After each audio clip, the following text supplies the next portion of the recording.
قرآن کے ساتھ ماہ رمضان ہے، وہ سنتا بھی ہے، وہ دیکھتا بھی ہے اور ظالموں سے سخت انتقام بھی لیتا ہے۔ آئیں ہم اکٹھے ہوں اپنے وطن کو بچانے کے لیے، پاکستان کو بچانے کے لیے اور پاکستان کے عوام کی بہتری کے لیے۔ انشاءاللہ عزیز اگر ہم اس پہ آئیں گے تو ہم بہتر ہو جائیں گے اور آگے بڑھیں گے انشاءاللہ۔ بہت شکر ہے۔ اس میں آپ کی شاگردی اختیار کرنی پڑے گی۔ بسم اللہ الرحمن الرحیم۔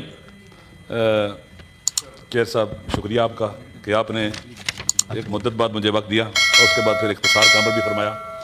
تو سب سے پہلے تو ماہ رمضان ہے، بابرکت مہینہ ہے، مغفرت کا مہینہ ہے، رحمت کا مہینہ ہے، اور یہ وہ مہینہ ہے جس میں خالق کائنات ان لوگوں کو جنہیں ٹھکرا دیتا ہے، وہ ان کے گناہوں کی وجہ سے ان کی طرف دیکھنا پسند نہیں کرتا اور بات کرنا نہیں پسند کرتا، ان کے لیے بھی دروازے کھول دیتا ہے بخشش اور رحمت کے کہ وہ واپس آ جائیں اللہ کی بارگاہ میں، توبہ کریں اور خالق کائنات کا قرب پائیں۔ بہت بابرکت مہینہ ہے اور اس مہینے کے اندر بہت زیادہ یعنی ہر شے کی کہتے ہیں بہار ہوتی ہے، اور ربیع القرآن شہر رمضان، اور قرآن کی بہار کا مہینہ ماہ رمضان ہے۔ اس میں اگر ہم ایک آیت قرآن کی پڑھیں تو ختم قرآن کا ثواب ملتا ہے، لہذا بہت بابرکت مہینہ سے استفادہ کرنا چاہیے۔ اور سب سے پہلے چیئرمین سینٹ صاحب نے جو پروڈکشن آرڈر جاری کیے اور اس کے بعد اون بپی صاحب یہاں تشریف لائے، انہوں نے ایک اچھا کام کیا، کسٹوڈین آف ایوان ہے، اس ایوان کے کسٹوڈین ہیں اور انہوں نے اپنی ذمہ داری انجام دی، شکریہ۔ اور یہاں پر نہ آنا سینیٹر اعجاز چودھری صاحب کا نہ آ پانا، یہ بھی ایک واقعاً سوالیہ نشان کھڑا کرتا ہے کہ وہ کون سی پاورز ہیں، کون سی قوتیں ہیں جو یہاں پر قانون کے مطابق عمل نہیں کرتی اور جو سینٹ کا حق ہے اور جو چیئرمین صاحب کا پروڈکشن آرڈر ہے اسے وائلیٹ کرتی ہیں اور انہیں کچھ ہوتا بھی نہیں ہے اور اسے کوئی پوچھتا بھی نہیں ہے۔ میرے خیال میں یہاں اسی طرح سے خواتین کے حق کی بھی بات ہوئی ہے، میں سب کو ملا کے مختصر کرتا ہوں۔ رول آف لا، جو ہمارے قوانین ہیں ان پر عمل کیے بغیر کسی کو بھی اس کا حق نہیں مل سکتا۔ عدل و انصاف رول آف لا کے بغیر ممکن ہی نہیں ہے۔ ہماری خواتین جن کے بارے میں گفتگو ہو رہی تھی کہ وہ مظلوم ہیں، طول تاریخ کے اندر خواتین پر ظلم ہوتا آ رہا ہے، لیکن اسلام نے، دین اسلام نے، قرآن نے، ہمارے آخری نبی صلی اللہ علیہ وسلم نے جو خواتین کے حوالے سے احکام صادر فرمائے، اللہ کی طرف سے احکام آئے کہ وہ وراثت میں بھی حقدار ہیں، وہ تقدس رکھتی ہیں، وہ گھر کے اندر ان کا ایک احترام ہے۔ دیکھیں اسلام کے اندر خاتون پر گھر میں کام کاج کرنے کی ذمہ داری نہیں ہے، شوہر کے کپڑے دھونا ان کی ذمہ داری نہیں ہے، کھانا پکانا ان کی ذمہ داری نہیں ہے، جھاڑو دینا ان کی ذمہ داری نہیں ہے، یہ دان و نفقہ سب کی ذمہ داری مرد کے اوپر ہے، حتیٰ وہ بچے کو دودھ پلانے کے پیسے بھی لے سکتی ہیں۔ اس حد تک خداوند متعال نے اور قرآن اور اسلام نے انہیں عزت اور احترام دیا ہے۔ اگر ہم ان کا حق مارتے ہیں تو ہم مجرم ہیں، ہم ظالم ہیں۔ اور یہ باتیں بعض اوقات جو قرآن میں آئی ہیں، دین میں آئی ہیں، ہم ان کو شاید اتنا سیریس بھی نہیں سمجھتے۔ خواتین پر ظلم جب ہم اس کی بات کر رہے ہیں، پاکستان میں پورے ملک میں ہو رہا ہے، گھروں میں ظلم ہوتا ہے اور شہروں میں ہوتا ہے، دیہاتوں میں ہوتا ہے، ہر جگہ ہے۔ اس کی بنیادی وجہ رول آف لا کا نہ ہونا ہے۔ آج جب ہم یہاں عورتوں پر ظلم کی بات کر رہے ہیں، میری بہن بات کر رہی تھی کہ یورپ کے اندر بھی، دنیا کے اندر بھی ہراس کیا جاتا ہے خواتین کو۔ اس وقت اس تاریخ کا بدترین جو ظلم ہوا ہے معاصر دور میں، وہ غزہ کے خواتین کے اوپر ہے۔ وہ مظلوم خواتین ہیں، ان بچوں پر ہوا ہے، اور مہذب دنیا نے کیا ہے، سیولائزڈ اور بظاہر کلچر دنیا نے، جو اندر سے بہت برہنہ ہے، انہوں نے کیا ہے۔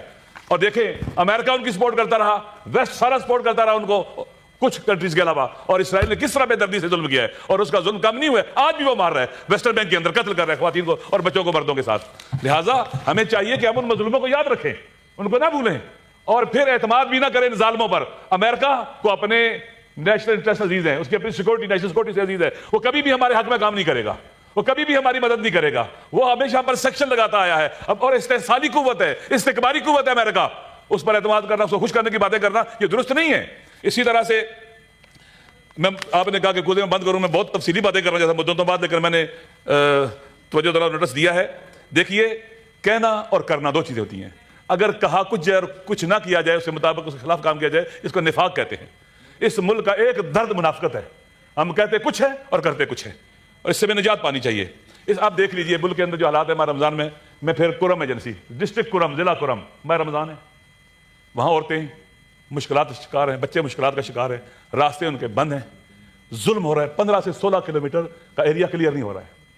میں نے پوچھا صوبائی حکومت سے، انہوں نے کہا جی پہلے 300 دہشت گرد تھے، اب یہاں 1500 دہشت گرد آ گئے ہیں۔ کہاں سے آ رہے ہیں؟ کیوں نہیں روکا جا رہا ان کو؟ 6 ماہ ہونے والے ہیں، وہاں کے علاقے بند ہیں، چیزیں اتنی مہنگی ہیں جس کی انتہا نہیں ہے، اور ہم پاکستان میں ایک اور غزہ کو دیکھ رہے ہیں۔ کیا ہمارا ایوان جو ہم یہاں بیٹھے ہوئے ہیں، پک اینڈ چوز ڈسکریمنیشن ظلم ہوتا ہے۔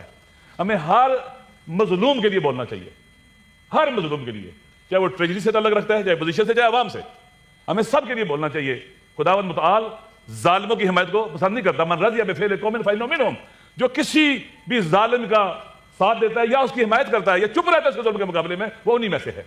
میری گزارش یہ ہے کہ یہ ایوان جہاں انشاءاللہ میں نے جو توجہ دلاؤں نوٹس میں پورے ملک میں اپنے مان کے حوالے سے بات کروں گا، لیکن اس وقت میری گزارش یہ ہے 6 ماہ ہونے کو ہے، کئی سو لوگ مارے جا چکے ہیں، زخمی ہیں. صوبائی حکومت، مرکزی حکومت اور ہمارے سیکیورٹی کے ادارے سارے ذمہ دار ہیں، سب کی ذمہ داری اپنی اپنی جگہ کے اوپر. لیکن افسوس کے ساتھ کہنا پڑتا ہے کہ ان کی کوئی آواز نہیں سن رہا، بلکہ الیکٹڈ آدمیوں کو، ہمارے جو وہاں کے MWM کے الیکٹڈ تحصیل کرم کے چیئرمین ہیں، 35,000 سے زیادہ ووٹ اس نے لیا تھا، جہاں 16-15,000 ووٹ لے کر لوگ MNA بنتے ہیں. اس کو 3 MPO کے تحت بند کیا گیا، جیل میں ڈالا گیا. پھر اس پر جیل FIR دہشت گردی کی کاٹی گئی. جو امن کی بات کرتا تھا، جو وحدت کی بات کرتا تھا، آپ تصویریں دیکھیں اس کے چہرے کے اوپر وہ کپڑا ڈالا ہوا ہے، باندھ کر کے اس کو پہلے ڈیرہ اسماعیل خان لے کے گئے ہیں، اب اس پر اسی دوران FIR کاٹی گئی ہیں اور اس کو اب دہشت گرد ڈکلیئر کر رہے ہیں، دہشت گردی کی FIR کاٹی جا رہی ہے. یہ ہمارے ملک کے اندر امن کی بات کرنے والے، انصاف کی بات کرنے والے، عدل کی بات کرنے والے، ان کو وکٹمائز کیا جا رہا ہے. پوچھا جاتا ہے کہ یہ 1500 دہشت گرد کیوں نہیں کنٹرول ہو رہے، کہاں سے آ رہے ہیں، بارڈر سے کیسے اندر آ رہے ہیں یہ لوگ، یہ کس نے آرڈر جاری کیا ہے، DC صاحب نے کس کے کہنے پر جاری کیا ہے؟ صوبائی حکومت بھی اپنے آپ کہتی ہے جی ہم تو بالکل کچھ نہیں کر سکتے، ہمارے اختیار میں نہیں. چودھری اعجاز چودھری صاحب نہیں آ سکتے، صوبائی حکومت کے اختیار میں نہیں ہے.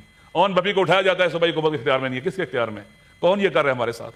سر میری گزارش یہ ہے، آئیں سیاستدان بیٹھے، ماضی کے آگے نکلیں، آئیں مل بیٹھ کر سیاستدان کنٹرول اپنے ہاتھ میں لیں. یہ ملک سیاستدانوں نے بنایا تھا، عوام کے ساتھ مل کر وہی اس کو بچا سکتے ہیں، آگے لے کے جا سکتے ہیں. اگر ہم بیساکھیوں کی تلاش میں رہے، بیساکھیوں کے اوپر ہم اعتماد کرتے رہے، تو پھر ہمارا ملک ایسے ہی تماشا بنتا رہے گا. ہمارا آئین بھی تماشا ہے، ہمارا قانون بھی تماشا ہے، اور ہمارے عوام مظلوم سے مظلوم تر ہوتے چلے جائیں گے. آپ جتنے بھی آپ کیا سے کہتے ہیں دیکھیں گے، ہر چیز میں ہم نیچے گئے ہیں.